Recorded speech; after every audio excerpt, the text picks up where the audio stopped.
شیخ محی الدین عربی اپنی کتاب میں لکھتے ہیں کہ مجھے ایک رات عرش الہی کا دیدار نصیب ہوا۔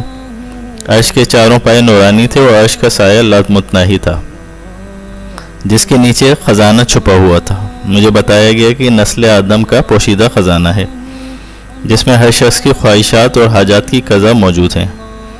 شیخ ابن عربی نے صندوق غور سے دیکھا تو ایک آیت لکھی نظر آئی۔ آپ نے پوچھا یہ آیت کیوں لکھی ہے؟ تو شیخ کو بتایا گیا کہ یہ آیت انسانوں کے تمام خزانوں کی چابی ہے، اس صندوق کی چابی ہے۔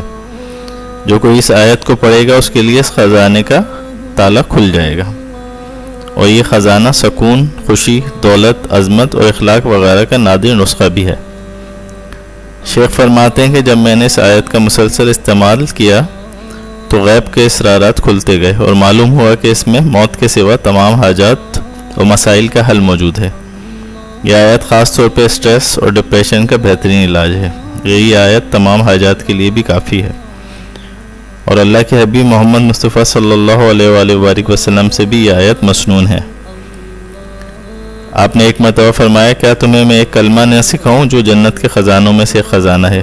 پھر فرمایا لا حول ولا قوت الا باللہ، یعنی نہ کوئی طاقت ہے نہ ہی کوئی قوت سوائے اللہ سبحانہ و تعالیٰ کے۔ یہ کلمات ادا کرتے ہوئے ذہن میں ترجمہ دہراتے جائیں اور یقین رکھیں کہ رزق، دولت، عزت، رحمت، اخلاق وغیرہ سب کے سب رب ہی کی قوت اور طاقت ہیں، اسی کے ذریعے عطا ہوتے ہیں اور اس کے سوا کوئی اسے چھیننے پہ قادر نہیں۔ لہٰذا لوگوں کا خوف چھوڑ دیں اور اس آیت پہ کامل یقین رکھتے ہوئے اور اسے پڑھتے رہیں۔